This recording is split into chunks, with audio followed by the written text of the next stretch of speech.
Halo guys, selamat datang di video ini. Pada diskusi sebelumnya, kita telah mempelajari apa itu sel. Fondasi kehidupan yang tak terlihat, namun mengubah eksistensi kita. Sekarang, mari kita melangkah lebih jauh ke dalam rahasia kehidupan dengan mempelajari jaringan. Ada jaringan hewan dan jaringan tumbuhan. So, simak video berikut ini.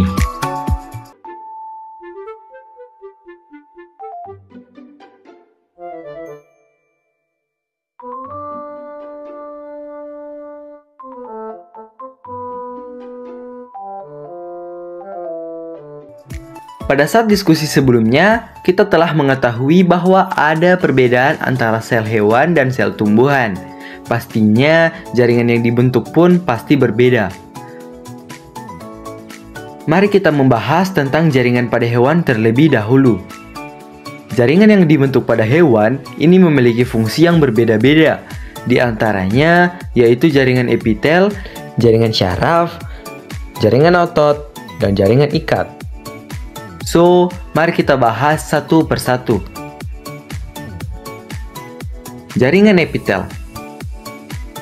Jaringan epitel adalah lapisan sel yang melapisi permukaan tubuh dan organ-organ internal. Fungsinya meliputi perlindungan, absorpsi, dan sekresi. Contohnya yaitu epitel pipih pada kulit manusia atau hewan. Jadi, kulit kita itu adalah jaringan epitel, teman-teman. Jaringan saraf.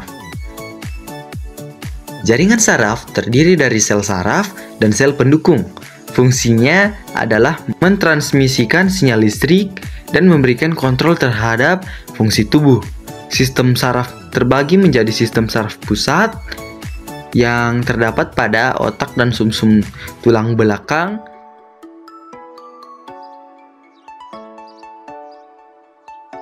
Jaringan otot. Jaringan otot berperan dalam pergerakan tubuh. Terdapat 3 jenis utama. Yang pertama, otot rangka, otot polos, dan otot jantung. Jaringan ikat. Jaringan ikatan itu mendukung, menghubungkan, dan memberikan struktur pada berbagai bagian tubuh. Contohnya adalah tulang, tulang rawan, dan darah. Fungsinya mencakup memberikan kekuatan, elastisitas, dan menyediakan medium perantara bagi berbagai substansi.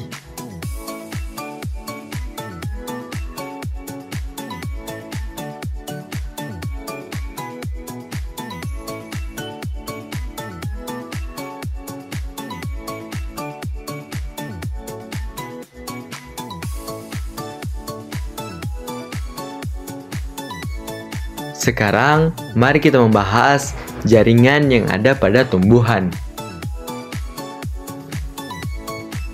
Jaringan pada tumbuhan terdiri atas epidermis, jaringan meristem, jaringan parenkrim, jaringan penyokong, dan jaringan pengangkut.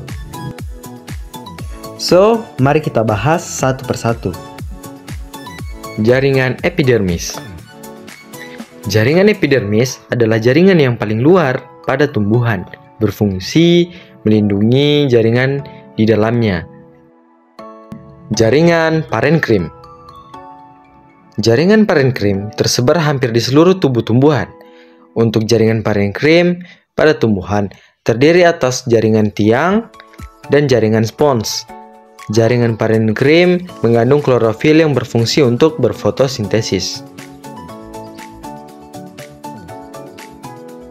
Jaringan penguat. Jaringan penguat berfungsi untuk menopang berdirinya tumbuhan. Ada 2 jaringan pengokong tumbuhan, yaitu kolenkim yang terdapat pada tangkai daun dan sklerenkim yang terdapat pada batang dan tulang daun. Selanjutnya, jaringan pengangkut yang terdiri atas jaringan floem berfungsi mengangkut hasil fotosintesis dari daun ke seluruh tubuh tumbuhan, sedangkan jaringan xilem berfungsi untuk mengangkat air dan garam-garam mineral dari akar ke daun. Itulah sedikit pembahasan tentang jaringan pada hewan dan tumbuhan. Masing-masing memegang peran penting untuk menjaga kehidupan di planet kita. Terima kasih sudah menonton, dan sampai jumpa di petualangan berikutnya.